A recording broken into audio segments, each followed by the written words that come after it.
चलिए शुरू करते हैं। अब आगे। ग्रंथ ने रॉकी की गर्दन दबाकर उसे उठाकर अपने सामने टेबल पर बैठकर कहा, सुन बे घूंचू, मैं यह नहीं जानता कि तू कितने बड़े अमीर बाप की औलाद है, बिकॉज मुझे इससे कोई फर्क नहीं पड़ता। अब तू और यहाँ मौजूद सब लोग कान खोलकर सुन लो, मैं अपने पिछले कॉलेज से निकाला गया था क्योंकि मैं अपने प्रिंसिपल का सर फोड़ दिया था और वजह सिर्फ इतनी थी कि वह मुझे बिल्कुल पसंद नहीं था। तो सब लोगों की भलाई इसी में है कि कोई मुझे बेवजह ना उलझे। और मैंने तुझे सुबह शराफत से सॉरी बोला था ना, फिर क्यों फालतू की लड़ाई पाल रहा है।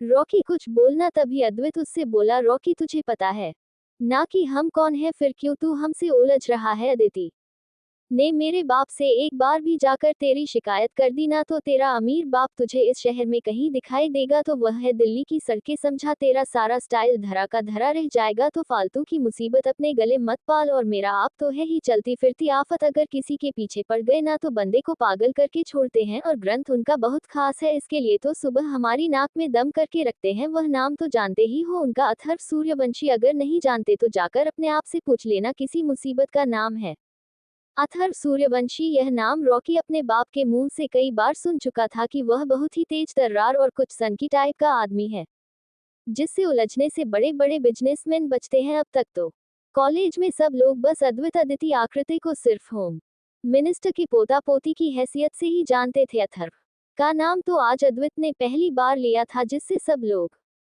अपनी जगह पर रॉकी को इग्नोर करके ऐसे बैठ गए जैसे वह कुछ भी नहीं है। क्लास की आखिरी बेल बज चुकी थी, लास्ट लेक्चर रह गया था जिसे अटेंड करने के लिए सब लोग क्लास में जा चुके थे। रॉकी एक कुर्सी को लात मारकर गुस्से में अपने घर के लिए निकल गया। उसने मन ही मन अद्वैत और ग्रंथ को अपनी बेइज्जती का बदला लेने का मन बना लिया था। वही अदिति, उसने अपना झगड़ा छुट्टी के वक्त भी चालू रखा। उस ग्रंथ के साथ झगड़ना में मजा आ रहा था। उसने फैसला किया कि जब तक ग्रंथ उसे सॉरी नहीं बोल देता वह उसे परेशान करती रहेगी।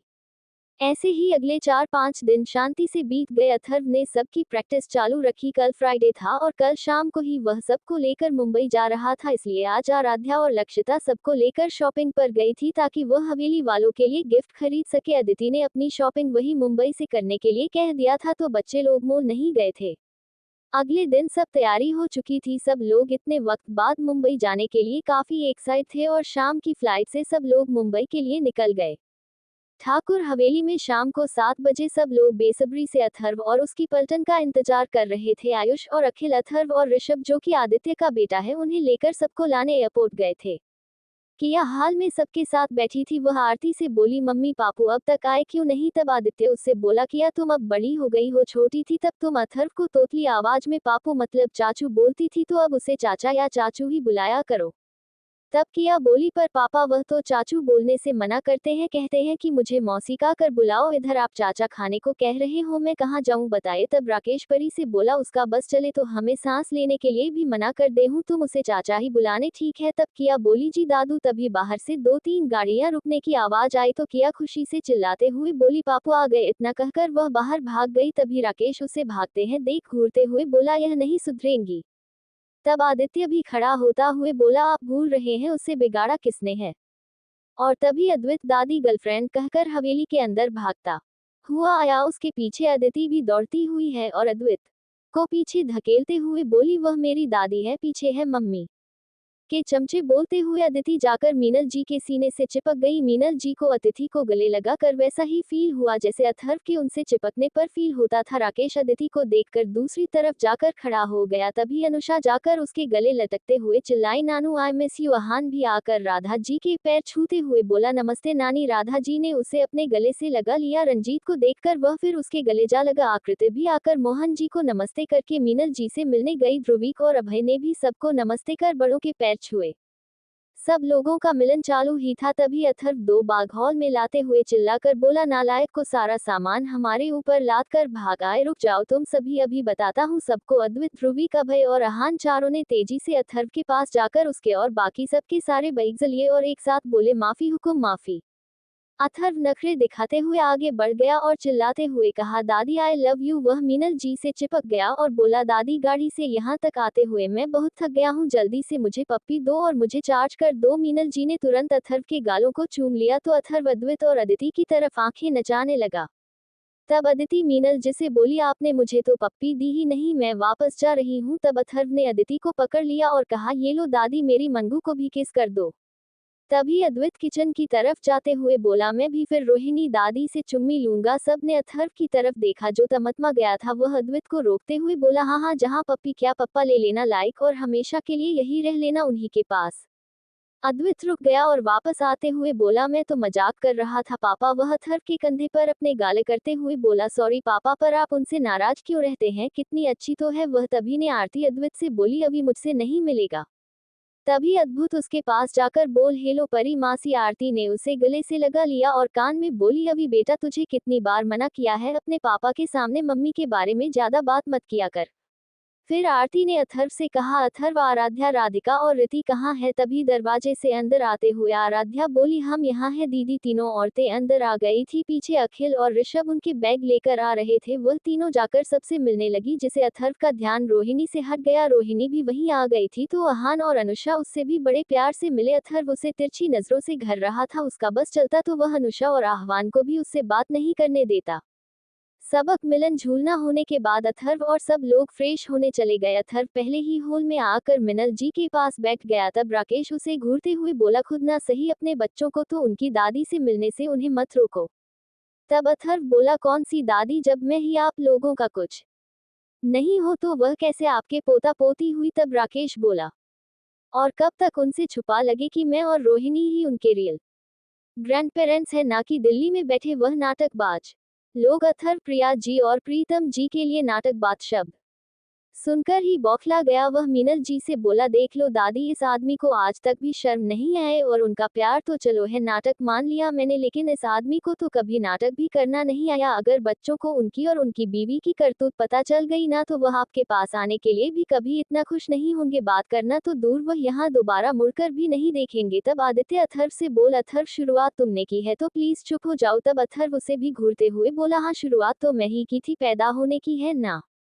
तब मीनल जी अथर्व को शांत करते हुए बोली, अर्थ बेटा शांत हो जाओ, और राकेश तुम भी चुप हो जाओ। अब मैं तुम दोनों की ही कोई बात नहीं सुनना चाहती। कुछ देर बाद डिनर का टाइम हो गया था तो सब लोग डिनर कर रहे थे। तभी अद्वैत खाना खाते हुए बोला, पापा कल सुबह तो हमें जल्दी नहीं उठाना है ना, अभी बता दीजिए वरना बाढ़ मुझे झेली नहीं जाएगी। ध्रुवी का भय और अहान भी बराबर मुंडी हिलाए और बोले, हमसे भी चाचू। तब अथर्व सोचते हुए बोला, कल छुट्टी ले लेते हैं, ग्रंथ भी नहीं है तो मुझे मजा नहीं आएगा। तब अदिति मुंह बिगाड़ कर बोली, पापा उसे इतना ज्यादा प्यार मत किया कीजिए, मुझे उससे बहुत जलन होती है। तब अद्वैत बोला, मुझे तो कभी खाने के लिए भी नहीं पूछते, और उसे तो ग्रंथ ये लो गोभी का पराठा, ये लो मंचूरियन। अद्वैत ने अथर्व की नकल उतारी तो अथर्व से घूरने लगा। तभी रंजीत बोला, अरे भाई ये रुद्र कौन है जो हमारे आदिमानव के लिए अपने सुपुत्र से भी खास हो गया, हमें भी बताओ। तब अथर्व खुश होते हुए बोला, चाचा जी वह उसका नाम ग्रंथ है और वह मेरा है। अथर्व का चमकता चेहरा देखकर वहां मौजूद सब लोग हैरान हो रहे थे। अदिति को अथर्व के ग्रंथ के लिए इतनी ज्यादा प्यार की उम्मीद नहीं थी। वही एकदम से अथर्व की घड़ी जल उठी और डेविल अथर्व के मन में बोल, दामाद है। तभी अदिति पॉपकॉर्न की तरह उछलते हुए खड़ी हुई और अथर्व से झगड़ते हुए बोले, पापा उसे सिगरेट की दुकान के लिए आप इतना खुश क्यों हो रहे हो। तभी आयुष एक बम फोड़ते हुए बोला, कहीं वह तेरा बेटा तो नहीं है। सब लोग फटी आंखों से अथर्व को देखने लगे। तभी राकेश आयुष को गुस्से से घूरते हुए बोला, आयुष तुम्हारा दिमाग खराब है। तभी अथर्व जोर से हंस पड़ा और बोला, ऐसा नहीं है, ग्रंथ मेरा दोस्त है, मेरा चेला भी है, और उसे पसंद करने की सबसे बड़ी वजह वह बिल्कुल मेरी तरह है, बस थोड़ा गुस्से वाला है और थोड़ा नशेड़ी भी है, लेकिन धीरे धीरे मैं उसे लाइन पर ले आऊंगा। तभी अदिति बोली, पापा वह आपकी तरह नहीं है, उसने मेरी चुगली लगाई थी आपसे, उसे मैं नहीं छोड़ूंगी। तब अथर्व उससे बोला, तेरी गलती ही तो बताई थी उसने, और मैं तुझे डांटा भी नहीं। अगर इस चूजे ने वह किया होता तो तुम भी जानती हो इसकी क्या हालत होती। अथर्व ने अद्वैत को घूरते हुए कहा। तभी आराध्या बोली, क्या किया था अदिति ने, अभी तुम बताओ। अदिति अथर्व अनुषा आकृति चारों को आराध्या का सवाल सुनकर सांप सूंघ गया। अद्वैत अथर्व और अदिति को चिढ़ाते हुए बोला, बता दो पापा। अदिति तभी अदिति उसे घूरते हुए बोली, बात बता, फिर मैं तेरे साल का आले करना में मम्मी और पापा के सामने खोलती हूँ। अद्वैत बुरी तरह झेपते हुए एकदम से चुपचाप बैठ गया। तब अथर्व हंसते हुए अदिति से बोल, वेल डन मेरी मंगू। ऐसे ही हंसी मजाक करते हुए सबने डिनर कंप्लीट किया। अथर्व लोगों के आने से एक अलग ही जान हवेली में आ गई थी, जिसे सब लोग महसूस कर पा रहे थे। वहीं दूसरी तरफ ग्रंथ रात को अपने लिए ब्रेड सेक रहा था ताकि दूध के साथ खाकर सो जाए। मन तो उसका शराब पीने का था, लेकिन उसे पर अथर्व ने नजर रखी हुई है ये बात वह जानता था, इसीलिए मन मसोस कर जो घर में पड़ा था उसी से पेट भर रहा था। उसने जैसे तैसे ब्रेड खाए और सोने के लिए लेटा ही था कि तभी उसका फोन बज उठा। उसने देखा तो उसके दादाजी का कॉल था, वह उसे बुलाने के लिए फोन कर रहे होंगे। यही सोचकर उसने फोन नहीं उठाया, लेकिन तभी दोबारा फोन बज उठा। उसने फोन उठाकर अनमने मन से देखा तो देखा शिविका का फोन था। उसने तुरंत फोन उठाया तो दूसरी तरफ से शिविका के रोने की आवाज सुनाई दी। वह एकदम से उठकर बैठ गया और कहा, शिविका क्या हुआ है, तुम रो क्यों रही हो? तब दूसरी तरफ से अविका रोते हुए बोली, भैया जल्दी से घर आ जाए, वह पापा। तब ग्रंथ थोड़ा सा घबरा गया और बोला, क्या हुआ ताऊजी को? तब शिविका बोली, भैया वह पापा पर किसी ने जानलेवा हमला किया है। आज शाम को ऑफिस से आते वक्त पापा और चाचा जी पर कुछ लोगों ने अटैक कर दिया, जिसमें पापा को ज्यादा चोट आ गई है। हम अभी हॉस्पिटल में हैं, भैया आप जल्दी आ जाए। तब ग्रंथ बोला, तुम टेंशन मत लो, ताऊजी को कुछ नहीं होगा, मैं अभी यहाँ से निकलता हूँ। ग्रंथ ने देखा तो 9 बजे बज रहे थे। उसने जल्दी से मुंबई की फ्लाइट चेक की तो 10 बजे की आखिरी फ्लाइट थी। उसने जल्दी से फ्लाइट बुक की और कपड़े पहनकर गाड़ी लेकर सीधा एयरपोर्ट की तरफ निकल गया। 10 बजे वह प्लेन में बैठा हूँ, मुंबई के लिए उड़ान भर दी। सिटी हॉस्पिटल शिविका अपने दादाजी से चिपक कर बैठी हुई थी। आलोक जी भी बेहद परेशान थे, लेकिन ऐसे समय में वह खुद को कमजोर नहीं दिखाना चाहते थे। उन्हें अपनी पोती और बड़ी बहू को भी संभालना था, जो सामने ही उनकी बेटी के कंधे पर सर रख कर बैठी हुई थी। शिविका ने सबको बता दिया था कि ग्रंथ आने के लिए दिल्ली से निकल चुका है, जिसे वहां मौजूद कुछ लोगों के चेहरे पर खुशी भी झलक रही थी, जिसे वह दबाए खड़े थे। वही ग्रंथ की सौतेली माँ, जो ग्रंथ पर टॉन्ट करने से कभी नहीं झुकती थी, वह शिविका से बोली, कहाँ है शिविका तुम्हारा भाई, जिसे तुम रोते हुए फोन किया था? 2 घंटे लगते हैं दिल्ली से मुंबई आने में और यहाँ तो 3 घंटे हो चुके हैं। हूँ जिसे अपने सगे बाप की भी फिक्र नहीं, उसे तुम्हारे बाप की फिक्र की होगी भला। तभी ग्रंथ का बाप राजीव, जिसके सर और हाथ पर पट्टी बंधी थी, वह अपनी बीवी को चुप करते हुए बोला, तारा चुप हो जाओ, तुम्हें दिखाई नहीं दे रहा भैया की अंदर क्या हालत हो रही है? ऐसे में तुम यहाँ उसे ताने दे रही हो, जो है यहाँ है भी नहीं। अपने पति की बात सुनकर तारा कुछ बोलती तभी पीछे कॉरिडोर से आते भारी कदमों को महसूस कर सब लोगों ने उस तरफ देखा जहाँ से ग्रंथ चला आ रहा था। चेहरा हमेशा की तरह गंभीर और चाल किसी घायल शेर के माफिक। तारा ग्रंथ को ताने दे रही थी, तभी ग्रंथ का आप राजीव, जिसके सर और हाथ पर पट्टी बंधी थी, वह अपनी बीवी को चुप करते हुए बोला, तारा चुप हो जाओ, तुम्हें दिखाई नहीं दे रहा भैया के अंदर क्या हालत हो रही है? ऐसे में तुम यहाँ उसे ताने दे रही हो, जो यहाँ है भी नहीं। अपने पति की बात सुनकर तारा कुछ बोलती तभी पीछे कॉरिडोर से आते भारी कदमों को महसूस कर सब लोगों ने उसे तरफ देखा जहाँ से ग्रंथ चला आ रहा था। चेहरा हमेशा की तरह गंभीर और चाल किसी घायल शेर की माफिक। ग्रंथ को आता देख शिविका तेजी से उठकर उसकी तरफ दौड़ी, जो लगभग उनके करीब ही आ गया था। वह सीधा ग्रंथ के सीने से लगकर रोते हुए बोली, भाई देखिए ना पापा को क्या हो गया है, वह होश में ही नहीं आ रहे, उनका खून भी बहुत ज्यादा निकल रहा था, वह ठीक तो हो जाएंगे ना? ग्रंथ ने शिविका का सर सहलाया और उसके आंसू को साफ करके बोला, कुछ नहीं होगा तू जी को। फिर वह गुमसुम से बैठी है अपनी ताजी के सामने घुटने मोड़कर बैठ गया। उसने उनके पास बैठी अपनी बुआ को घुरकर देखा तो वह मुंह बनाकर वहां से उठ गई। जिनके उठने से सविता जी यानी ग्रंथ की ताई जी होश में आए। उसने इधर उधर और फिर अपने सामने देखा तो उसकी नजर ग्रंथ पर पड़ी, जिसे देखकर उनके आंसू जो अभी बहाने बंद हुए थे वह दोबारा शुरू हो गए और वह तेजी से ग्रंथ कहकर उनके गले से लगकर रोते हुए बोली, ग्रंथ बेटा तो आ गया, देखना तेरे ताऊजी के साथ क्या हो गया। उनकी तो किसी के साथ कोई दुश्मनी भी नहीं है, फिर भी क्यों उनके साथ यह सब हो गया? तब ग्रंथ उन्हें भी दिलासा देते हुए बोला, आप धैर्य रखें ताई जी, उन्हें कुछ नहीं होगा। उसने उन्हें वापस से बेंच पर बैठा दिया और खुद भी उनके साथ ही बैठ गया। उसने अपने दादाजी की तरफ देखा तो उन्होंने गुस्से में मुंह घुमा लिया। वह नाराज मालूम पड़ रहे थे उसे, क्योंकि उसने उनका फोन नहीं उठाया था।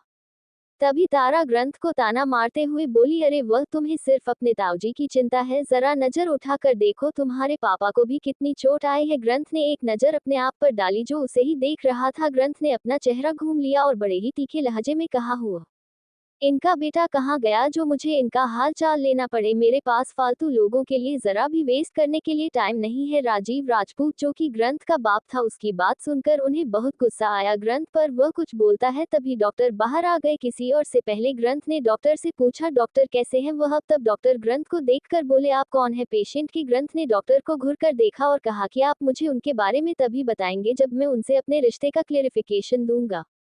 इस बार सब ग्रंथ को घर कर देखा तभी सविता जी बोली, सॉरी डॉक्टर, यह हमारा बेटा है। तब आलोक जी बोले, डॉक्टर मेरा बेटा कैसा है अब? तब डॉक्टर बोले कि पेटेंट बिल्कुल ठीक है, बस उनके कंधे को पूरी तरह से रिकवर करने में महीना लग जाएंगे। चाकू का जख्म काफी गहरा लगा है, वे सुबह तक उन्हें होश आ जाएगा। और एक बात, पेशेंट के पास सिर्फ एक आदमी ही रख सकता है, तो प्लीज तब ग्रंथ अपनी ताए और दादरी से बोल, दादाजी ताई जी आप सब लोग घर चले जाए, ताऊजी के पास में रुक जाऊंगा। सब लोग शाम से ही अस्पताल में थे, इसलिए आलोक जी ने सबको घर चलने को कहा तो सब लोग वहां से चले गए। ग्रंथ उनके जाने के बाद अपने ताऊजी के पास जाकर बैठ गया। उसने देखा तो वह ऊपर से बिना कपड़ों के चादर में लिपटे हुए थे, कंधे पर पट्टी बंधी हुई थी। उसने सुबह उन्हें होश में आने पर उनसे बात करने का फैसला किया और वही रूम में रखे सोफे पर जाकर पीठ टिकाकर सोचते हुए बोला, अच्छा हुआ मैंने आज ड्रिंक नहीं की, वरना पता ही नहीं चलता इस बवाल का। Thanks to dB.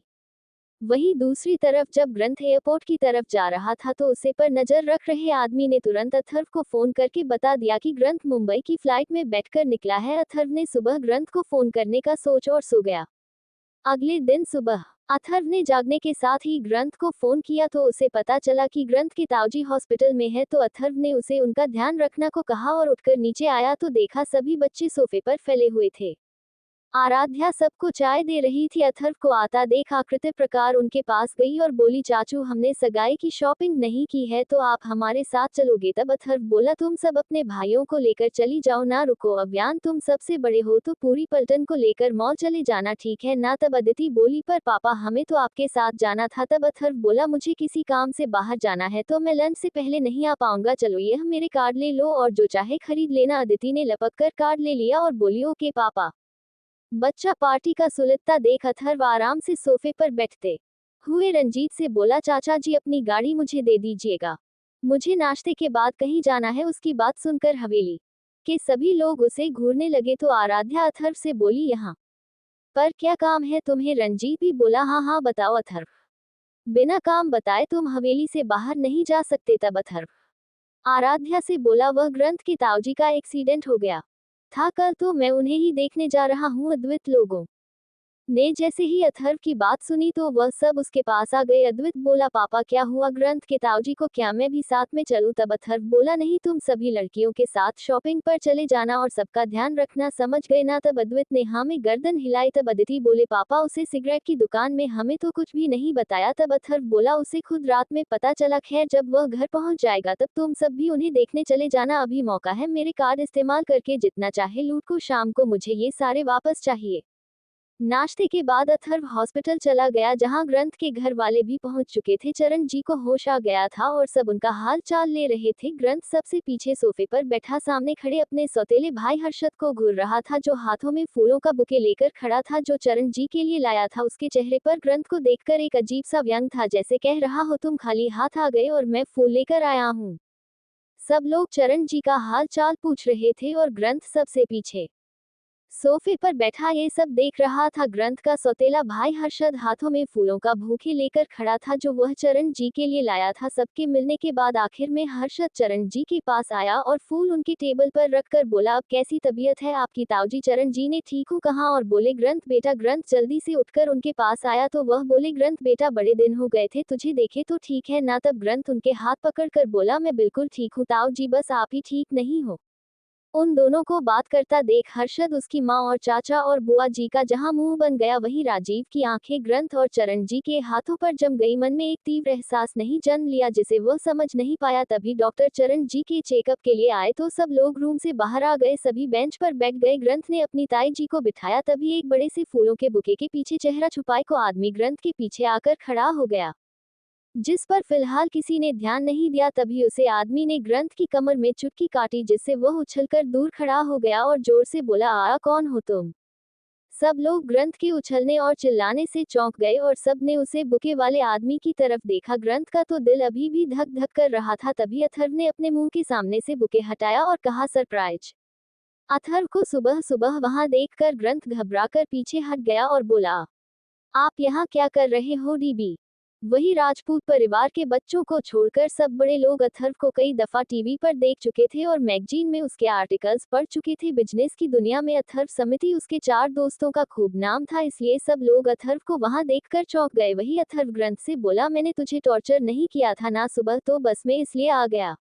अबे मैं तेरे ताऊजी को देखने आया हूँ, कहाँ है वह? ऑफ कोर्स अंदर ही होंगे, मैं अभी उनसे मिलकर आया। अथर्व तेजी से अंदर रूम में घुस गया। सभी लोग शॉक्ड होकर देख रहे थे कि हो क्या रहा है। तभी अथर्व तेजी से भागते हुए बाहर आया और कहा, तुमने मुझे बताया क्यों नहीं कि वह पागल डॉक्टर भी यहाँ है। तभी डॉक्टर भी अथर्व के पीछे बाहर आया और अथर्व का कान मरोड़ते हुए बोला, पागल डॉक्टर किसे बोला तूने बंदर। तब अथर्व अपना कान छुड़ाते हुए बोलना, मुझे लगा था बूढ़े होकर टपक गए होंगे। तब वह डॉक्टर जो कोई और नहीं डॉक्टर रमेश थे, वह अथर्व को गले लगा कर बोल, कैसे हो तुम अथर्व और यहाँ क्या करने आए हो। तब अथर्व बोला, अंदर जो एडमिट है ना वह मेरे चेले के रिलेटिव है, तो मैं बस उन्हें देखने आया था। तब रमेश बोले, तो अच्छा वह पेशेंट अभी काफी ठीक है, कल उन्हें डिस्चार्ज भी कर देंगे। अच्छा जाने से पहले मुझसे मिलकर जाना। इतना कहकर वह वहां से चले गए। फिर अथर्व ग्रंथ से बोल, सुना तुमने, तुम्हारे ताऊजी अब ठीक है तो अपना चेहरा ठीक कर लो, कितना बेकार लग रहा है। ग्रंथ ने उसे घूर कर देखा और उसे लेकर एक साइड पर जाकर बातें करने लगा। राजीव राजपूत और उनका छोटा भाई अखिल राजपूत हैरानी से कभी एक दूसरे को देखते तो कभी ग्रंथ और अथर्व को। मन में कुछ विचार जन्म ले चुके थे, जैसे अथर्व जैसे इतने बड़े बिजनेसमैन को ग्रंथ कैसे जानता है, और अगर जानता है तो वह लोग अथर्व के सहारे अपने राजपूत अंपार को कहां से कहां पहुंचा सकते हैं। ये बात भी उनके दिमाग में घूमने लगी थी। अथर्व और ग्रंथ सब अभी भी सबसे दूर खड़े आपस में बातें कर रहे थे। ग्रंथ अथर्व से बोला, उन पर अटैक हुआ था, मैं उन हरामजादा को जान से मार दूंगा। तब अथर्व बोला, शांत हो जाओ और ये बताओ तुम्हें ये किसने बताया है। तब ग्रंथ बोला, शिविका ने कल रात फोन पर रोते हुए बताया था। तब अथर्व ने कहा, एक काम करो, इन सब लोगों के जाने के बाद अपने ताऊजी से बात करो, इनफैक्ट हम दोनों करेंगे। अब चलो जरा मुझे भी तो सबसे इंट्रोड्यूस करवाओ। ग्रंथ ने अथर्व की तरफ देखा और कहा, क्या मिलाओ ऐसे लोगों से, खेर चलिए आए, मेरी ताई जी और बहन से मिल लीजिए। अथर्व और ग्रंथ दोनों राजपूत परिवार के पास पहुंचे। ग्रंथ बोला, डीबी यह है मेरी ताई जी, और ताई जी यह वह होम मिनिस्टर है ना, यह उनके छोटे बेटे हैं, मेरे दोस्त अद्वैत के पापा। सब लोग ये सुनकर चौंक गए, इस बात से नहीं कि अथर्व होम मिनिस्टर का बेटा है, बल्कि इस बात से कि ग्रंथ ने किसी से दोस्ती की है। शिविका चौंक कर बोली, भाई क्या आपने दोस्त कहा है, मतलब इनके बेटे आपके दोस्त हैं। ग्रंथ ने अपनी नजरें इधर उधर घुमाई। वही अथर्व बोला, क्या हुआ, सब लोग ग्रंथ के दोस्त वाली बात पर इतना चौंक क्यों गए। तब शिविका बोली, अंकल जी वह क्या है कि भाई को दोस्त बनना पसंद नहीं है, बस इसीलिए। तब अथर्व बोला, लेकिन दिल्ली में तो इसके कई दोस्त हैं, मेरा बेटा बेटी और 2 भतीजे और 3 भतीजे। इस बार सब घर वाले चौक पर ग्रंथ को देखने लगे, जिससे चिढ़कर ग्रंथ अथर्व से बोला, देवी यह है मेरी बहन शिविका, मेरे दादाजी घर पर है और अंदर मेरे ताऊजी एडमिट है, बस यही मेरी फैमिली है, बाकी किसी से इंट्रोडक्शन की जरूरत नहीं है। ग्रंथ की बात सुनकर सब लोगों को उसे पर बहुत गुस्सा आया। तभी ग्रंथ अथर्व का हाथ पकड़कर अपने ताऊजी के पास ले गया। उनके जाते ही अखिल अपने बड़े भाई से बोला, भैया देखिए कितना बदतमीज हो गया है ये लड़का। गुस्सा तो राजीव राजपूत को भी बहुत आ रहा था कि ग्रंथ उसे अपने परिवार में नहीं मानता। तभी हर्षद बोला, चाचा जी बदतमीजी छोड़िए, ये तो हम सब जानते हैं कि वह ऐसा ही है। अपने उन अंकल की बात नहीं सुनी, उसके दिल्ली में काफी दोस्त हैं जिनमें लड़कियां भी हैं, मतलब 10 दिन ही हुए हैं उसे दिल्ली में और उसमें इतना चेंज आ गया। आप सब जानते हैं ना, दोस्त और लड़कियां इन दो चीजों से कब से दूरी बनाई हुई थी उसने। तभी उसकी ताई जी बोली, अच्छा ही है जो हमारा ग्रंथ वहां जिंदगी जीना सीख रहा है, भगवान करे उसे अपना हमसफर भी वही मिल जाए। अपनी ताई जी की बात सुनकर हर्षद का मुंह बन गया। वहीं अखिल अपने मन में सोच रहा था कि कहीं ग्रंथ ने पूरा बिजनेस हथियाना के लिए ही तो इतने ताकतवर लोगों से अपनी जान पहचान बढ़ानी शुरू नहीं की है। वही अथर्व और ग्रंथ अंदर चरण जी के पास बैठे थे। ग्रंथ उनसे भी अथर्व को मिल चुका था। अथर्व उनसे बोला, तो फिर बताए आप आपके साथ यह सब कैसे हुआ। चरण जी ने ग्रंथ को देखा तो वह बोला, बताए ताऊजी, इन्हें मेरा दोस्त ही समझिए, बताइए। तब चरण जी बोले, कल शाम को ऑफिस में ज्यादा काम बचा नहीं था तो अखिल जल्दी घर चला गया था, हम भी अपना काम खत्म कर 6 बजे कंपनी से निकले। रास्ते में एक बाइक पर 2 लोगों ने हमारी कार के सामने आकर हमें बाहर आने के लिए कहा। राजीव ताव में जाकर बाहर निकल भी गया और उनसे भिड़ गया। तभी उनमें से एक आदमी ने चाकू निकाल लिया, जिससे मैं भी राजीव की मदद के लिए बाहर निकल गया। थोड़ी हाथापाई के बाद उन्होंने राजीव को धक्का दे दिया, जिससे उनका सर और कोहनी बड़ी जोर से नीचे लगे। मैं उसकी तरफ देख ही रहा था, तभी उसे दूसरे आदमी ने मेरे गले से चेन खींची, लेकिन दर्द के कारण मैंने उसे दूर झटक दिया। तब गुस्से में आकर उसे आदमी ने पूछा को मेरे कंधे में दे मारा और मेरी चैन घड़ी लेकर वहां से भाग गया। राजीव जब खुद संभला तो मेरी हालत को देखते हुए वह जल्दबाजी में मुझे अस्पताल ले आया, फिर मुझे कोई होश नहीं रहा।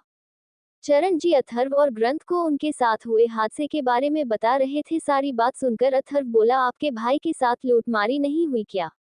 तब चरण जी बोले, राजीव को ये सब पहनना पसंद नहीं है, घड़ी भी वह किसी मीटिंग में जाता है तभी पहनता है। वरना घड़ी उसकी गाड़ी में ही पड़ी रहती है। कल हमारी कोई मीटिंग नहीं थी, इसलिए वह ऐसे ही था। अथर्व ने कुछ देर सोचा और फिर ग्रंथ से कुछ इशारा करते हुए कहा, मुझे भूख लग रही है, चलो जब तक तुम्हारे बाकी फैमिली वाले उनके पास रह लेंगे तब तक हम कुछ खा लेते हैं। ग्रंथ समझ रहा था उसके इशारे को, तो वह उठकर अथर्व के साथ बाहर आ गया। ग्रंथ अपनी तैसी से बोला, आप ताऊजी के पास रहिए, मैं कुछ देर में आता हूँ। फिर वह अथर्व से बोल चलिए, तो अथर्व उसके साथ अस्पताल के बाहर सामने बने रेस्टोरेंट में आ गया था। उसने दोनों के लिए खाना ऑर्डर किया और ग्रंथ से बोल, डोंट वरी, मैं अभी शाम को हम दोनों के एंटरटेनमेंट का इंतजाम करता हो। इतना कहकर अथर्व ने अपना मोबाइल निकाला और उसे ऑन किया तो देखा अक्षत और बाकी लड़कों के ढेर सारे मिस कॉल आए हुए थे। अथर्व ने हंसते हुए सबको साइड में किया और किसी को फोन करके बोला, सर कल शाम को लूट मरी हुई है, पता करो वह एरिया किस बंदे के अंदर में आता है और वहां के सभी करो और लुटेरे को उठा लो, कोई भी बचना नहीं चाहिए। सामने से जी सर का कर फोन कट गया। तभी अथर्व का फोन बचा तो देखा आराध्या का फोन था। अथर्व ने तुरंत फोन उठाया और कहा, और डार्लिंग मुझे इतना मिस कर रही हो। तब आराध्या अथर्व को डांटते हुए बोली, दिल्ली से अक्षत लोगों के फोन पर फोन आ रहे हैं, पूछने पर बात भी बात नहीं रही, बस इतना ही बोलते हैं कहाँ करने गया है वह कुत्ता, अब तक नहीं आया। उसकी बात सुनकर अथर्व खी खी खी खी खी खी करके हंसने लगा। तभी आराध्या बोली, बंद करो ये बंदर की तरह हंसना और बताओ क्या गुल खिलाकर आए हो वहां। तब अथर्व फोन पर एक चुम्मी देकर बोलकर, बताऊंगा डार्लिंग, फिलहाल मैं खाना खा रहा हूँ बाय। अथर्व की हरकतें देखकर ग्रंथ ने उसे घूर कर देखा और कहा, आप और आपकी बेटी दोनों ही इतनी अजीब क्यों हो, वह भी कॉलेज में बेवकूफों की तरह हरकतें करती रहती है जिससे सब उसके आसपास आने से भी बचते हैं। तब अथर्व ग्रंथ को घूरते हुए बोला, मेरी मंगू अजब नहीं है, अजीब तो तुम हो जो हर वक्त एरोगेंट बनाकर घूमते रहते हो, जरा सीख लो मेरे चंगू मंगू से जिंदगी कैसे की जाती है। ये सुनकर ग्रंथ चुप हो गया, क्योंकि अथर्व सही ही तो कह रहा था। अदिति और अद्वैत दोनों ही कितना हंसते खेलते रहते हैं, एक दूसरे के साथ झगड़ते रहते हैं, एक दूसरे की फिक्र भी करते हैं और बाकी सभी भाई बहनों के साथ भी प्यार से रखते हैं। वह चुपचाप खाना खाने लगा। तब अथर्व उससे बोला, अब तुम अपने पहले वाले माहौल से निकलकर नए माहौल में आ गए हो, तो खुद को भी वैसा ही बना लो। और हाँ, अगर तुम्हारे दिल में कोई इच्छा है या आगे चलकर आए तो उसे दबाना मत, खुलकर बाहर आने देना अपनी फीलिंग्स को, मैं हर हाल में तुम्हारे साथ हूँ। ग्रंथ सब समझ रहा था लेकिन वह कुछ नहीं बोला। उसके बाद अथर्व एक बार और ग्रंथ के ताऊजी से मिलकर फिर डॉक्टर रमेश से मिलकर वापस हवेली लौट आया, जहाँ पर बच्चों की पूरी पलटन शॉपिंग से वापस लौट आई थी। आराध्या ने तुरंत उसे अपना फोन थमाया जिस पर अक्षत का फोन आ रहा था। अथर्व सोफे पर बैठकर कॉल अटेंड करके बोला, जी भ्राताश्री। तब अक्षत के साथ बाकी दोस्त भी दूसरी तरफ से एक साथ चिल्लाए और बोल, कुत्ते हमारे क्रेडिट कार्ड कहाँ हैं, हम सबके अकाउंट से 5-5 लाख रुपए निकाले गए हैं, कर क्या रहा है तू वहाँ। तब अथर्व बोला, मैं कुछ नहीं कर रहा बल्कि बच्चे कर रहे हैं, वह भी शॉपिंग तुम लोगों के कार्ड से, मैंने सभी कार्ड दीदी को दे दिए थे तो सारे पेमेंट उसने खुद की होगी, आज फिर मैं लूटने से बच गया। दूसरी तरफ से सभी दोस्तों से गालियां देने लगे तो अथर्व अपने हंसते हुए फोन काट दिया। वही सब लोग जो सुबह हैरान हो रहे थे कि अथर्व अपनी जेब से कार्ड शॉपिंग के लिए दे रहा है, वह सब एक बार फिर से भौचक्के से रह गए। आराध्या अदिति को घूरने लगी। तभी अदिति ने सभी कार्ड्स अथर्व को लौटा दिया और अपने बैग्स लेकर वहां से अपने कमरे की तरफ भाग गई। पीछे आराध्या ने सभी बच्चों को भी घूर कर देखा तो वह सब गले पर चुटकी भरकर बोले, हम कसम खाकर कहते हैं चाची, हमें इन दोनों के कारनामों की भनक नहीं थी। आराध्या ने सबको जाने के लिए कहा तो वह सब भी वहां से भाग निकले। अथर्व तो सोफे पर लेटकर खर्राटे भर रहा था।